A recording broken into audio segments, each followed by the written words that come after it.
오늘 말씀 스가랴서 7장 1절에서 14절, 7장 전체 말씀인데요, 구약성경 1318쪽쯤에 있습니다. 스가랴서 7장 1절에서 14절까지 말씀 함께 보도록 하겠습니다.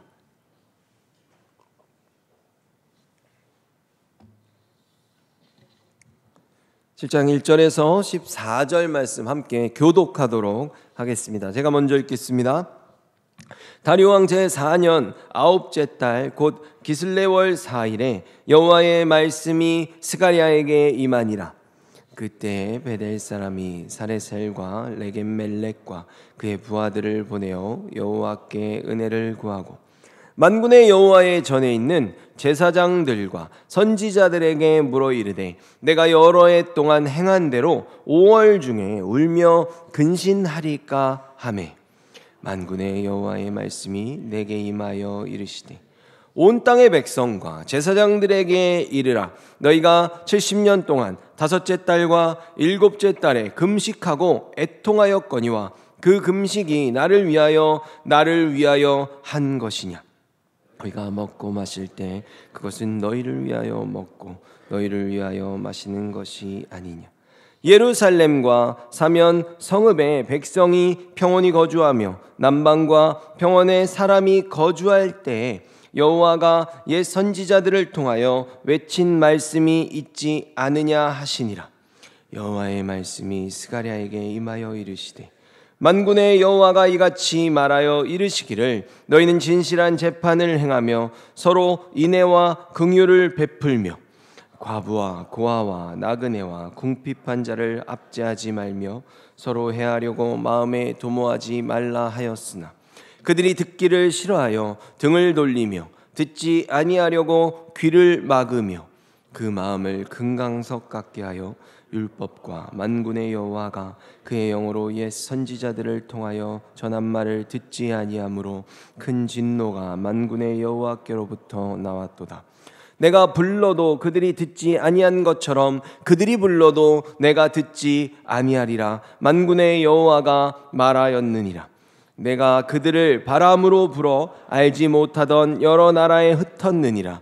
그 후에 이 땅이 황폐하여 오고 가는 사람이 없었나니 이는 그들이 아름다운 땅을 황폐하게 하였음이니라 하시니라. 아멘. 저희들 오늘 이 스가랴서 7장 말씀 가지고 균형을 갖춘 예배라는 제목으로 함께 말씀 나누겠습니다.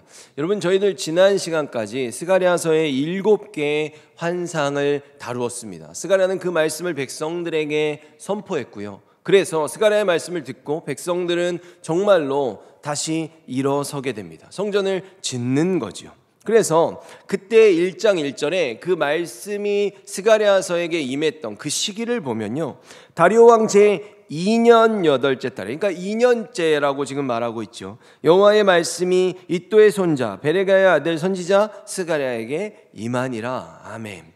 이 시기를 말하고 있습니다. 그러니까 이때 처음 환상이 임했을 땐 다리오 왕 2년차 때였다라고 지금 말하는 거지요. 그래서 그 말씀을 스가랴 선지자 받았고 그가 전했습니다. 그리고 이스라엘 백성들 지금 성전을 짓고 있는 상황이에요. 근데 오늘 말씀 7장 보면요, 1절에 다리오 왕 제4년 9째 달 곧 기슬레월 사이에 여호와의 말씀이 스가랴에게 임하니라. 아멘. 그러니까 저희들이 지난주까지 다룬 말씀, 그리고 6장에서 7장으로 오늘 넘어올 때 저희들이 볼 땐 한 구절 차이이지만 지금 6장 마지막 말씀과 7장 1절 말씀 사이에는 어떤 겁니까? 2년 정도의 시간이 지금 흐른 겁니다. 이스라엘은 성전을 말씀을 받고 지었어요. 그래서 성전을 다시 짓고 있는 과정 속에 2년 정도의 시간이 흘렀는데 오늘 본문을 보면요, 이때 왜 오늘 본문이 시작되는가, 하나님의 말씀이 다시 임했는가 하면요, 한 무리의 사람들이 성전을 짓는 이스라엘 백성들을 방문해 온 거예요. 방문해 오게 됩니다. 그럼 이들이 어디서 왔는가를 보면 2절에 보면요, 베델 백성이 그 하인들을 보내어 여호와의 은혜를 구하며. 아멘. 베델 지역에서, 베델은 더 위쪽 지역이에요. 베델 지역에서 지금 하나님의 은혜를 구하면서, 그러니까 이게 하나님의 뜻을 묻고자 어떤 사람들이 찾아왔다는 거예요. 지금 성전에 있는 그 제사장들과 지금 선지자들, 그러니까 스가랴와 학개를 말하는 것이겠죠. 대표적으로 이들에게 질문을 던지러 베델에 있는 사람들이 찾아온 거예요. 근데 그들이 찾아온 것은 굉장히 대단한 일이에요. 왜냐하면 지금 이 사람들이 찾아와서 질문을 던졌을 때 2년 만에 하나님의 말씀이 임하고 있는 것을 볼 수 있기 때문입니다. 그러면 과연 이 베델에서 사람들이 찾아온 것이 뭐가 그렇게 대단한 사건인지 한번 생각해 보겠습니다. 열왕기상 12장 32절에서 33절을 보면요, 여로보암은 8째 달 15일에 새로운 절기를 정했습니다. 그 절기는 유다의 절기와 비슷하게 지켜졌습니다. 여로보암은 그 절기 때 제단 위에 제물을 바쳤습니다. 그리고 그는 만든 베델의 송아지에게 제물을 바쳤습니다. 그는 또 그가 뽑은 산당의 제사장들을 베델의 제사장으로 일하게 했습니다. 여로보암은 자기 마음대로 정한 8째 달 15일 절기 때에 자기가 만든 베델의 제단에 가서 제물을 바쳤습니다. 이처럼 그는 이스라엘 백성을 위해 절기를 정하고 제단으로 올라가 향을 피웠습니다. 아멘. 여러분, 다윗 왕이 있고요, 그 다음 솔로몬 왕이 있죠. 그 다음 솔로몬 왕 때까지는 이스라엘은 하나의 나라였어요. 통일 이스라엘 왕국이었습니다. 근데 솔로몬 왕의 아들인 르호보암 왕이 그가 왕으로 등극했을 때 이 통일 왕국인 이스라엘이 어떻게 돼요? 북이스라엘과 남유다로 갈라서게 됩니다. 근데 이때 북이스라엘의 왕이 된 사람이 여로보암이죠. 근데 이 여로보암이 북이스라엘의 왕이 된 다음에 굉장히 큰 고민을 갖게 됐어요. 그것이 무엇인가 하면 이스라엘 백성들은 하나님의 백성이잖아요. 그리고 하나님의 임재를 상징하는 성전에서 예배를 드림으로써 그들의 민족의 정체성을 갖게 되는 것입니다. 근데 이 성전이 북이스라엘이 아닌 남유다에 있는 거예요. 예루살렘에 있는 거죠. 그러니까 이게 나라를 나눠놨는데 의미가 없어지는 거예요. 사람들이 계속해서 그쪽으로 예배를 드리러 가기 때문입니다. 그러니까 여로보암이 그게 걱정됐어요. 그래서 자꾸 그쪽으로 가다가 마음이 다시 남유다 쪽으로 돌아가 버릴까 봐 여로보암이 오늘 방금 읽은 본문에서요, 결단을 내린 겁니다. 그래서 베델에 산당을 세웁니다. 베델 좋죠. 왜? 그들의 조상은 이스라엘이잖아요. 이스라엘, 야곱이 벳엘, 하나님의 집이라는 이름을 짓고 거기다가 돌기둥을 세운 자리잖아요. 그러니까 거기에 하나님의 집을 뜻하는, 하나님의 임재를 뜻하는 성전을 걷다가 새로 세우기에 뭐 나쁜 지명이 아닌 거예요. 거기에다가 새롭게 자기들만의 성전을 세운 겁니다. 본래는 하나님께서 이스라엘의 대표로 세우신 레위지파를 제사장으로 세워야 되고요, 하나님이 지명하신 자리인 그 예루살렘의 성전에서 예배를 드려야 되는 건데요, 그는 그러지 않았어요. 자기 마음대로 베델에 새롭게 장소를 정하고 그는 일반 사람들 중에서 마음대로 자기의 뜻대로 마음대로 움직일 수 있는 사람들을 제사장으로 뽑습니다. 그리고 지금 뭐라고 된 거예요? 절기가 굉장히 중요하거든요. 그 절기도 하나님이 이루신 그 모든 사건의 기준에서 절기들이 있는 건데 절기도 자기 마음대로 지금 아무 때나 정했다고 말하고 있습니다. 게다가 열왕기상 12장 28절 보면요, 여로보암 왕은 신하들과 의논한 끝에 금송아지 2개를 만들고 백성에게 말했습니다. 예루살렘으로 가서 예배 드리는 것은 너무 어려운 일이다. 이스라엘아, 너희를 이집트에서 인도해 내신 너희의 신이 여기 계시다. 아멘. 여러분, 원래 성전으로 가면 거기에 성소가 있고 제일 안쪽에 지성소, 지극히 거룩한 장소라는 지성소가 있고요, 거기에는 언약궤가 있고 언약궤의 뚜껑으로 속죄소가 있습니다. 그것이 하나님의 임재를 상징하는 성전의 핵심적인 장소죠. 하나님의 보좌를 뜻하기 때문이에요. 근데 여로보암은 언약궤나 속죄소 이런 거 그냥 다 필요 없고 어떻게 한 거예요? 금송아지 2마리를 만들어서 이 신이 너희들을 이 애굽 땅에서 이집트에서 인도해낸 신이다라고 아론이 그들에게 했던 행동을 똑같이 이곳에서 반복해서 하는 것을 보이고 있습니다. 무슨 얘기예요? 너희들 더 이상 여호와 하나님 만나러 저 예루살렘으로 내려갈 필요 없어.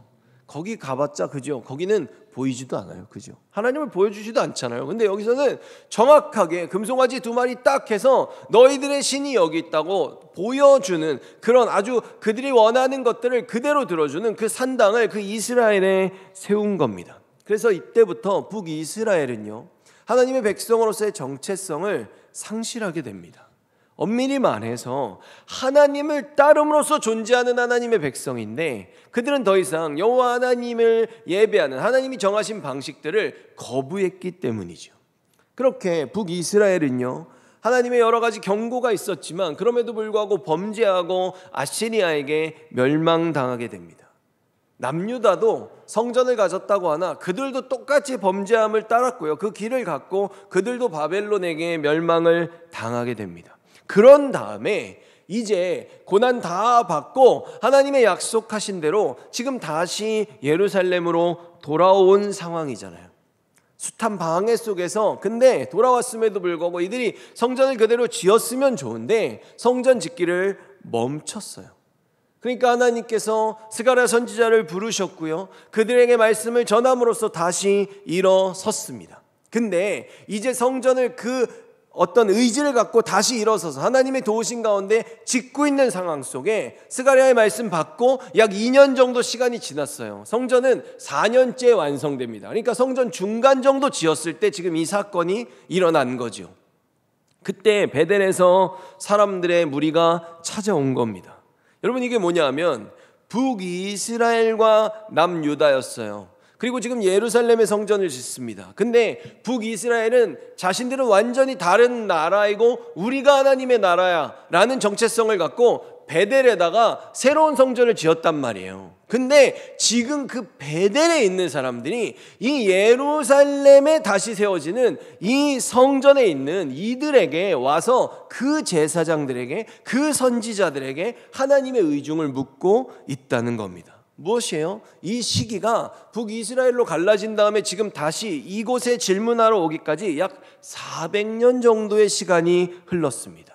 근데 이제는 그들이 더 이상 2개의 성전으로, 아니 2개의 북이스라엘과 남유다로가 아니라 하나의 하나님 나라로, 그리고 하나님이 애초부터 세우셨던 그 예루살렘 성전으로 우리가 다시 찾아와서 이곳에서 예배하고 우리가 하나의 하나님을 믿겠다는, 또다시 하나의 이스라엘로, 통일 이스라엘로 합쳐지는 굉장히 기념비적인 순간이라는 것입니다. 이젠 더 이상 무슨 내 나라? 아니 빼앗길 거 두렵고 그런 거 없고 내 자존심이고 뭐고 이런 거 없고 다 내려놓고 다시금 하나님이 세우신 우리 신앙의 그 중심지로, 그 예루살렘으로 우리가 다시금 돌아왔습니다라는 그들의 고개를 숙이고 여호와 하나님을 향한 온전한 신앙을 인정하는 모습을 지금 보이고 있는 아주 놀라운 사건이라는 거예요. 지금 이들이 그리고 은혜를 구한다라고 말했잖아요. 와서 우리가 여호와께 은혜를 구한다라고 말했거든요. 근데 저희들의 본문에 보면 이것이 어느 정도 간절한, 이들이 다시 간절한 마음을 갖고 찾아온 것인지 잘 와닿지 않을 수 있어요. 그러나 지금 여기서의 은혜를 구한다라는 표현은요, 성경에 보면 굉장히 절박한 상황에서 사용돼 왔던 표현이라는 것을 알 수 있습니다. 제가 한 가지 예를 들어볼게요. 출애굽기 32장 10절에서 11절입니다.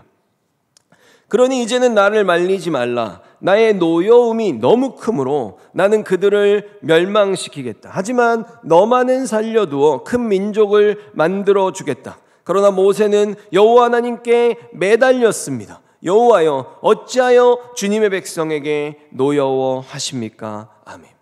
여러분, 지금의 이 하나님과 모세의 대화가 언제 이루어지는 거냐면, 하나님께서 기껏 출애굽을 시켜놨더니 하나님 말씀을 딱 들으라고 시내산에 모였어요. 그랬더니 하나님이 막 구름 가운데 임하시고 막 천둥과 번개가 치니까 이스라엘 백성들이 너무 무섭다고 모세한테 요청을 한 거예요.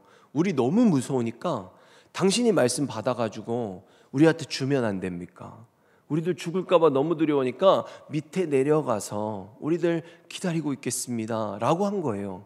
그래서 모세가 그럼 먼저 내려가 라고 하나님한테 허락받고 말을 했는데, 내려가가지고 금송아지 우상을 만들고 있는 거죠.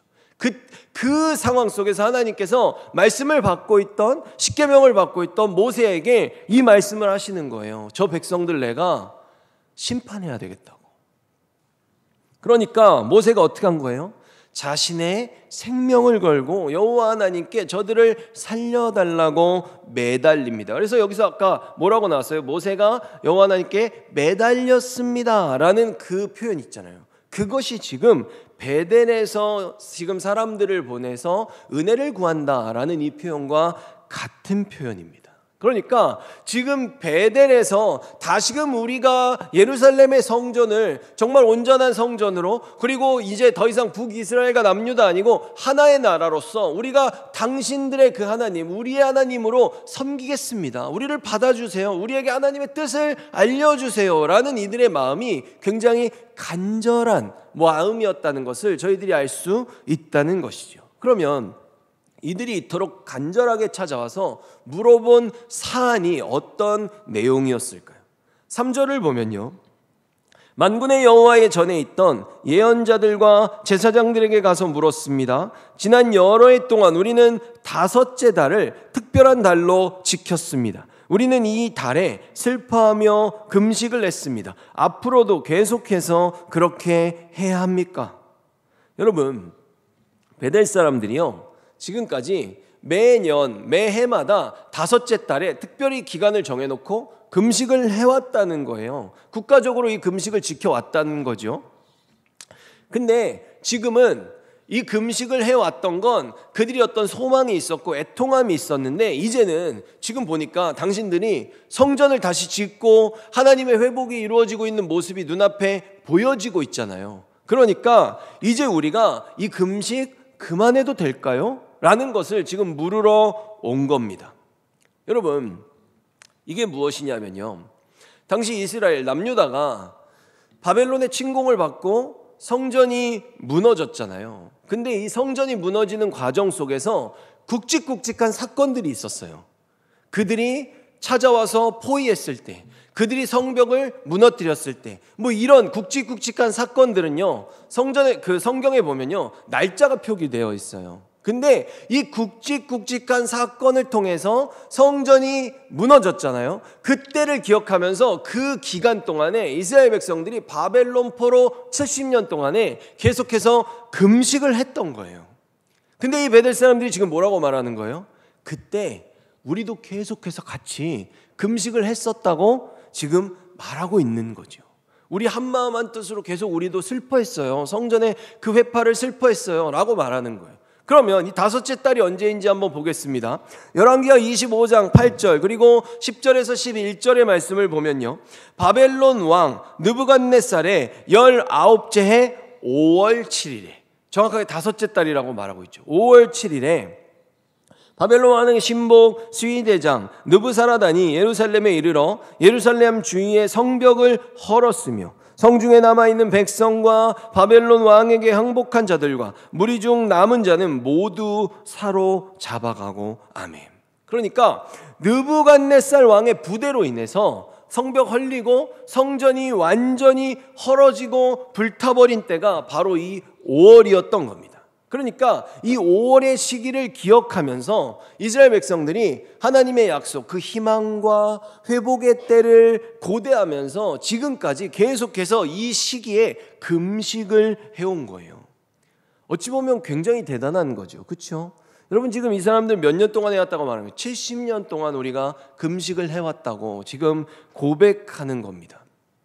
이렇게 이들이 스가랴 선지자에게 금식에 대한 질문을 던졌어요.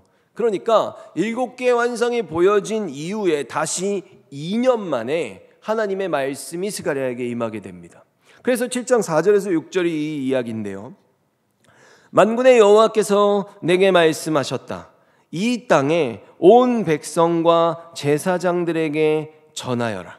너희가 지난 70년 동안 다섯째 달과 일곱째 달에 금식하며, 그러니까 다섯째 달만 한 게 아니라 일곱째 달도 했다는 게 여기서 나오죠. 금식하며 슬퍼하기는 했지만 그것이 진정으로 나를 위한 것이었느냐? 너희가 먹고 마실 때 너희 자신을 위해 먹고 마신 것이 아니냐? 아멘.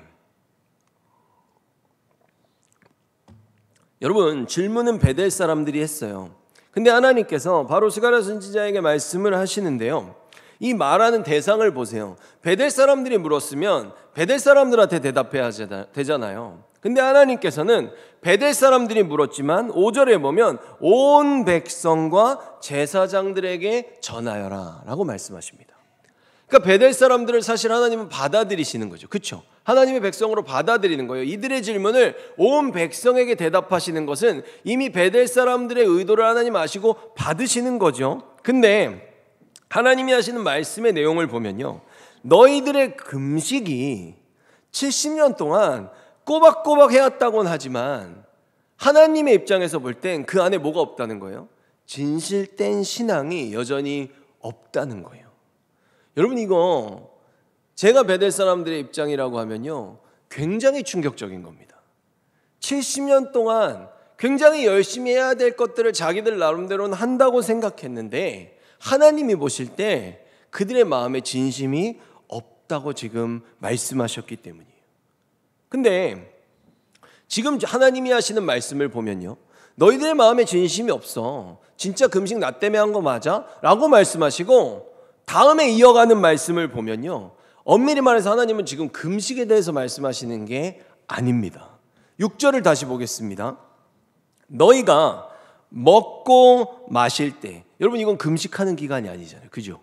먹고 마실 때 이게 무슨 말이냐면 이거는 금식하는 기간만 말고 너희들의 삶으로 돌아왔을 때, 일상으로 돌아왔을 때 너희들이 먹고 마시며 사는 너희들의 일상을 얘기하는 겁니다. 그 일상의 삶을 살아갈 때 너희들 자신을 위해서 먹고 마신 거 아니냐? 라고 말씀하신 거예요. 여러분, 지금 사람들은 금식을 할까 말까에 대해서 물었어요. 근데 하나님은 첫째로 베델 사람들만이 아니라 온 땅의 백성과 제사장들에게 말씀하라고 하셨고요, 하나님이 지금 금식의 때가 아니라 하나님이 지금 주목하고 계시는 기간은요, 그들의 일상입니다.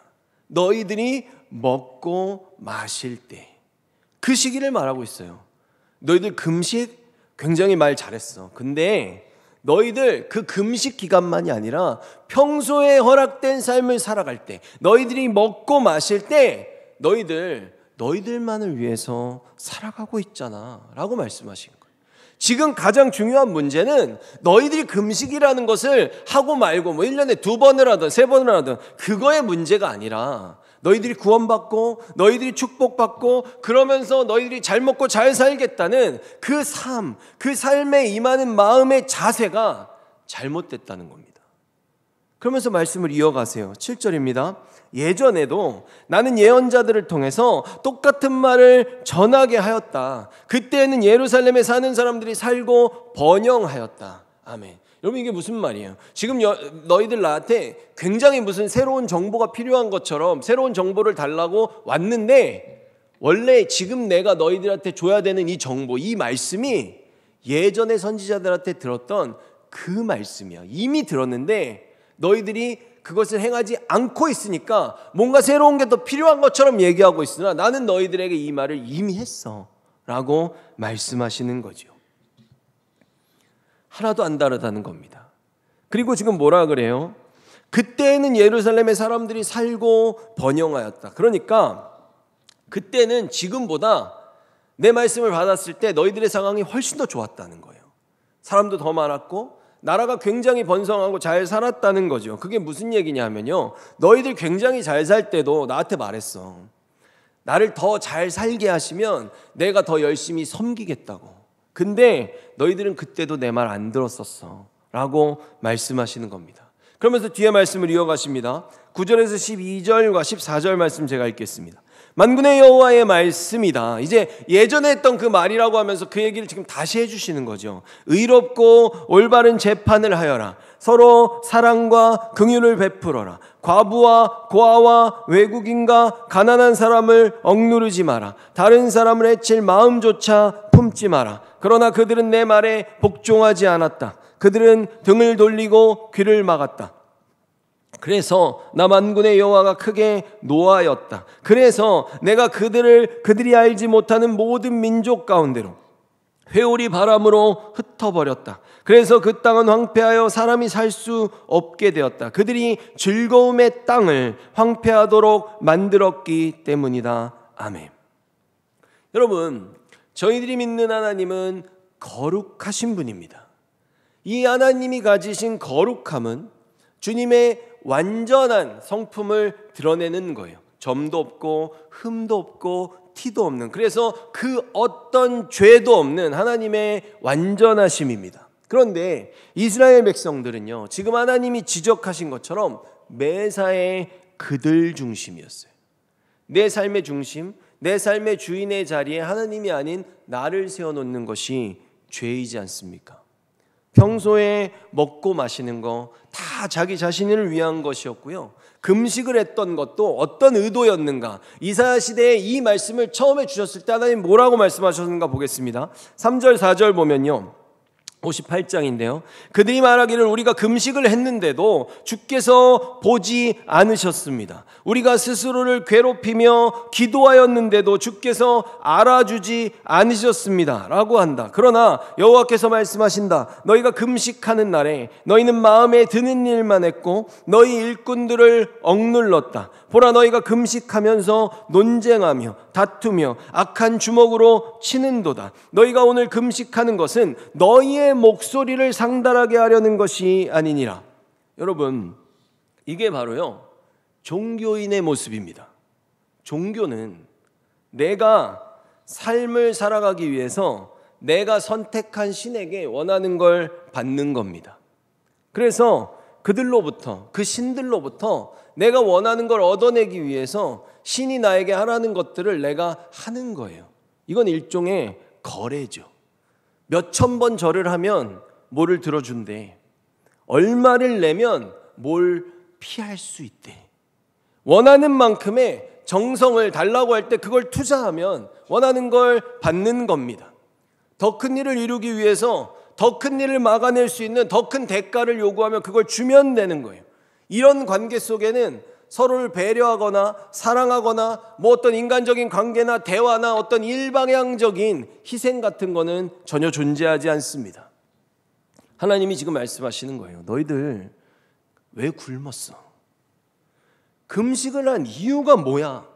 너희들의 목소리를 하늘로 올리려고 그랬던 거잖아. 너희들의 원하는 걸 나한테 상달시키려고 했던 거잖아. 근데 이건 종교고 하나님 믿는 것, 우리의 믿는 신앙은요, 내 것을 올리는 게 아니라 내 것은 버리고 하늘의 것을 땅으로 받는 겁니다.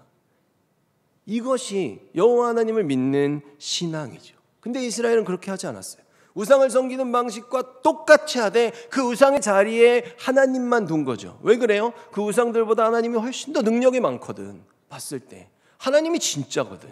그 하나님한테 똑같이 하는 거예요. 내 목소리를 상달시키는 거죠. 하나님이 원하는 방식들을 정성으로 지키면서 말입니다. 뭐란 얘기예요? 하나님의 목소리를 더 잘 듣기 위해서 금식하는 거예요.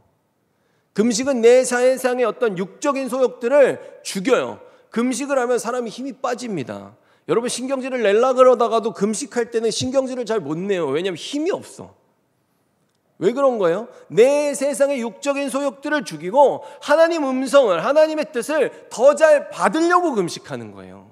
근데 이들은 내 걸 더 잘 올리려고 금식하고 있다는 거죠. 하나님 지금 그 얘기를 하는 거예요. 완전 틀렸다는 거죠. 그럼 하나님은 이 금식을 어떻게 보실까요? 하나님의 입장을 한번 알아보자는 겁니다. 58장에서 이사야에서 계속 이어가서 말씀하세요. 내가 말하는 금식은 너희가 부당하게 가두어 놓은 사람을 풀어주고 그들의 사슬을 끊어주며 억눌림 당하는 사람들을 풀어주고 그들이 하는 고된 일을 쉽게 해주는 것이다. 너희 음식을 굶주린 사람에게 나눠주고 가난하고 집 없는 사람을 너희 집에 들이며 헐벗은 사람을 보면 그에게 너희 옷을 주고 기꺼이 너희 친척을 돕는 것이 내가 바라는 것이다. 아니다. 10절까지요. 제가 굶주린 사람에게 먹을 것을 주고 고통 가운데 있는 사람을 도와주어라. 그러면 너의 빛이 어둠 가운데서 빛나며 대낮같이 밝을 것이다. 아멘. 여러분, 이 이사야 58장에 하나님이 기뻐하시는 금식이라는 제목이 붙어 있습니다. 표제어로. 저희들 성경 보면 그래요. 그런데요, 이 막상 이 내용 안으로 들어가면 어때요? 밥을 굽는 거에 대한 내용은 한마디도 나오지 않습니다. 이거 뭐 금식을 어떻게 하라는 거야? 라는 내용이 우리가 생각할 때 그 정보가 없다는 거예요. 근데 예수님께서도요, 양식에 대해서 말씀을 하신대요. 이런 얘기를 하십니다. 요한복음 4장 32절과 34절을 보면, 그러나 예수님께서는 나에게는 너희들이 알지 못하는 먹을 음식이 있다라고 대답하십니다. 나의 음식은 나를 보내신 분의 뜻을 행하고 그분의 일을 완수하는 것이다. 아멘. 여러분, 지금의 상황을 잘 보세요. 이 상황이 어떠냐면 예수님이 사마리아 여인을 만날 때예요. 근데 예수님이 사마리아 여인을 만나기 전에 제자들이 예수님하고 식사를 해야 되는데 음식이 없었어요. 그러니까 예수님 잠깐 계시라 그러고 음식을 제자들은 구하러 간 거죠. 근데 예수님이 제자들이 음식을 구하러 간 상황에 사마리아 여인에게 가서 복음을 전하고 계셨던 거예요. 그리고 나서 복음을 전하고 계실 때 제자들이 도착을 한 거죠. 그래서 음식을 드리는데 예수님이 뭐라 그러는 거예요? 예수님 식사하세요 라고 하니까 나에게는 너희들이 알지 못하는 다른 음식이 있어 라고 예수님이 말씀하신 거죠. 근데 그 음식이 무슨 음식이라고 말하는 거예요? 나를 보내신 분의 뜻을 행하고 그분의 일을 완수하는 것이다. 너희들은 세상의 음식을 찾으러 갔는데 나는 지금 하나님의 복음을 전하면서 주님의 양식을 먹고 있었어 라고 말씀하시는 거죠.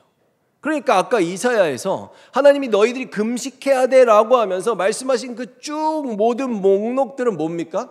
세상의 음식을 먹는 게 아니라 하나님의 음식을 그 금식 기간에 먹으라는 그 음식 먹는 방법들을 알려주신 거죠.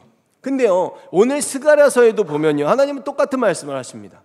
7장 9절에서 10절을 보면요, 만군의 여호와가 이같이 말하여 이르시기를 너희는 진실한 재판을 행하며 서로 인애와 긍휼을 베풀며 과부와 고아와 나그네와 궁핍한 자를 압제하지 말며 서로 해하려고 마음에 도모하지 말라 하였으나. 아멘. 이사야서에서 금식에 주셨던 그 동일한 내용이 여기에 또 등장하고 있어요. 저희들 여기서 결론을 내리게 됩니다. 여러분, 금식이 뭡니까?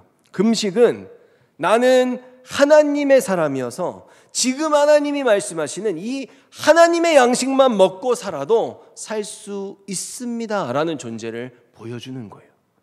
세상의 양식 먹고 내가 사는 게 아니라 하나님이 이사야 58장에서 말씀하신 그 하나님의 양식들, 하나님의 뜻을 행하는 그 양식만 먹고 살아도 나는 삽니다. 나는 하나님의 백성이기 때문이에요 라는 것을 그 금식 기간에 증명하는 거죠. 이것을 먹기 위해 살아가는 존재라는 걸 보이는 겁니다. 심지어는 우리가 세상의 양식을 먹고 살아가는, 너희들이 그것을 먹고 마실 때 너희들을 위해 살았잖아. 하나님이 말씀하신 것처럼 우리의 일상생활을 살 때도요, 사실은 우리가 양식을 먹는 건 이 세상의 양식을 먹기 위해 하나님의 양식이라고 말한 이 모든 행함들을 통해 이 세상의 양식을 더 많이 달라고 하는 게 아니라 이 세상의 양식을 먹는 이유도 사실은 하늘의 양식을 더 잘 먹기 위해 내가 이 양식을 먹는 겁니다 라는 그 고백이 우리에게 있어야 된다는 거예요. 그럼 여러분, 금식이 진짜 금식다워질 때 우리들에게 어떤 모습이 드러난다고 말하고 있습니까? 10절 한번 더 보면요, 굶주린 사람에게 먹을 것을 주고 고통 가운데 있는 사람을 도와주어라. 그러면 너희 빛이 어두운 가운데서 빛나며 대낮같이 밝을 것이다. 우리에게서 빛이 난대요. 마태복음 5장 14절에서 16절 보면요, 너희는 세상의 빛이다. 산 위에 있는 도시는 숨겨질 수 없다. 등불을 돛박 안에 두지 않고 등잔대 위에 놓는다. 그래야 등불이 그 집에 있는 모든 사람에게 빛을 비추게 될 것이다. 이와 같이 너희 빛을 사람들에게 비춰라. 그래서 사람들이 너희의 선한 행동을 보고 하늘에 계신 너희 아버지께 영광을 돌리게 하여라. 아멘. 여러분, 저희들이요, 잘 생각해야 되는 부분이 이겁니다. 아까 말씀해 드렸죠. 하나님은 거룩하세요. 그분은 죄가 없습니다. 그분은 자기중심이 아니에요. 그런 주님과, 인간 중심이 아니라고 말하는 겁니다. 우리들은 그런 주님과 함께 거하며 살아가는 백성입니다. 근데 우리가 그 하나님의 거룩하심을 우리의 죄로 더럽히잖아요. 그럼 우리는 하나님과 더 이상 살 수 없습니다. 왜냐하면 하나님은 주님의 거룩하심을 지키시기 때문이에요. 그래서 모세나 여호수아에게 명령하셨던 것처럼 하나님에게로 다가올 때, 주님의 땅에 섰을 때 우리는 세상의 신을 벗어야 됩니다. 이러한 측면에서 볼 때요, 금식은 무엇입니까? 금식은 세상의 양식을 굶는다는 개념이 아니라요, 내가 그 기간 동안에 하늘의 양식만 먹겠다는 개념입니다. 하늘에 계신 하나님의 뜻만을 행함으로도 나는 이 생명의 양식을 먹음으로도 살 수 있습니다. 나는 하늘 백성입니다 라는 것을 증명하는 기간입니다. 오늘 주님께서 스가랴 선지자를 통해서 너희들이 나의 즐거움의 땅을 황폐케 하였다고 말씀하셨어요. 그래서 내가 너희들을 쫓아냈어 라고 말씀하시죠. 이게 뭡니까? 주님의 거룩한 땅을 자기 중심적인 죄악으로 물들이니까 하나님이 그들을 내쳤다는 말씀이세요. 마치 창세기 15장 16절의 말씀을 보면요, 내 자손은 4대 만에 이 땅으로 돌아오니, 아브라함에게 가나안 땅으로 다시 출애굽해서 돌아올 걸 말씀하시는 대목이죠. 이는 아모리 족속의 죄악이 아직 가득 차지 아니함이니라. 아멘. 하나님께서 본래 가나안 땅에 살게 하셨던 이 아모리 족속의 죄악이 아직 가득 차지 않았던 거예요. 아직 심판의 때가 안 됐어. 그때 너희들은 나의 약속의 땅으로 들어오지만 그때 난 동시에 무슨 일을 행할 거냐 하면 죄 많은 자들을 내 거룩한 땅에서 쫓아낼 거야, 심판할 거야 라고 말씀하시는 거죠. 여러분, 에덴 동산도 하나님이 계신 거룩한 땅이었죠. 거기서 아담이 범죄했을 때 쫓겨나는 거 아닙니까? 이처럼 죄를 가지고는 주님의 땅에 설 수도 없고 그 땅에서 살 수도 없습니다. 여러분, 한번 저희들 생각해 보기 바래요. 아까 이스라엘 백성들 얘기했죠. 너희들 금식하지만 집에 가서는 사람들 다 때리고 착취하고 그렇게 살잖아 라고 말씀하셨던 거거든요. 원래 금식은 하늘 양식, 하나님의 원하는 그 뜻대로 행하는 행함으로 하늘 양식만 먹어야 되는데 밥만 굶었지 실제로 하늘 양식 금식 기간에 하나도 안 먹었다고 얘기하신 거거든요. 근데 예배를 열심히 드리고 새벽 예배에 꼬박꼬박 나옵니다. 근데 막상 내가 세상에 나가서 부딪히는 모든 문제들은 전부 다 돈으로 해결해요. 기도 생활 진짜 열심히 하고 막 11조도 꼬박꼬박 내는데 내가 회사의 사장이고 오너인데 막상 내 회사에서는 외국인 노동자들 임금 체불하고 그들을 착취합니다. 교회 전도팀에서 열심히 일해요. 전도에 힘을 써요. 근데 막상 다른 곳에 가서는 술과 도박에 손을 댑니다. 신앙의 외적인 공로를 인정받아서 직분도 받고요, 대표 기도도 하는데 가정에서는 폭력을 행사합니다. 저는 이사야서의 말씀을요, 지금 좀 현대적으로 표현해 본 거예요. 근데 이것이 뭡니까? 결국 마당만 밟으면서 70년이라는 시간 동안 금식, 신앙의 행위를 했다고 자부하지만 그 모든 행위의 방향성이 나에게로 돌려져 있던 그 이스라엘의 모습이란 거예요. 내가 무엇을 행하든 이 성경에 나오는 그 어떤 하나님의 뜻 중 단 한 가지, 아니 10가지, 100가지, 1000가지를 행한다 할지라도 이 모든 것들의 방향성이 내가 하나님을 위해 존재하는 게 아니라 나를 위해 이 하나님이 도와야 되고 나를 위해서 하나님이 존재한다고 생각하는 거, 지금 그게 썩었다고 하나님이 말씀하시는 겁니다. 여러분, 우리 교회 안에는요, 어느 순간인가 이런 하나님을 섬기는 수많은 일들이 있잖아요. 이런 것들을 함에 있어서 우리 교회 안에 영성이라는 단어가 들어왔습니다. 그리고 지금 이 영성이라는 단어는 이 교회들 안에서 굉장히 중요한 단어로서 자리를 매김하고 있어요. 그런데 실제 성경 안에는 영성이라는 단어가 없습니다. 영성은 신조어예요. 나오지 않습니다. 근데 더욱더 흥미로운 건 이 영성이라는 개념이 점점 더 다른 사람들은 경험해보지 못한 어떤 특별한 체험들이 나에게 많으면, 누가 막 잡아뜨려서 몇 번 넘어져 보고 이런 어떤 누군가보다 굉장히 해보지 못한 것들을 경험하면 그것들이 무슨 쌓여가면 영성이 뛰어난 사람인 것처럼 인식되기 시작한다는 것입니다. 이런 체험들이 쌓이면 영성이 마치 무슨 계급인 것처럼 여겨져서 그것들을, 그 영성을 더욱더 부양시키기 위해서 영성이 더 뛰어나고 사람들이 많이 모이는 교회들이 가지고 있는 그 영성 훈련 프로그램들을 너도 나도 도입하기 시작합니다. 거기에 참여해야 된다고 생각해요. 그런데 여러분, 하나님께서는 이런 체험적이고 성경에는 전혀 나오지도 않은, 어찌 보면 지극히 개인적인 경험이죠, 이런 것들로 가득한 영성을 가지라고 우리들에게 말씀하시는 성경 구절이 없습니다. 여러분, 영적 사람이 된다는 게 어떤 걸까요? 저는 오늘 하나님이 말씀하신 이 하늘 양식을 먹는 금식을 보면서 이런 생각을 합니다. 본래는 악하게 태어난 죄인이잖아요.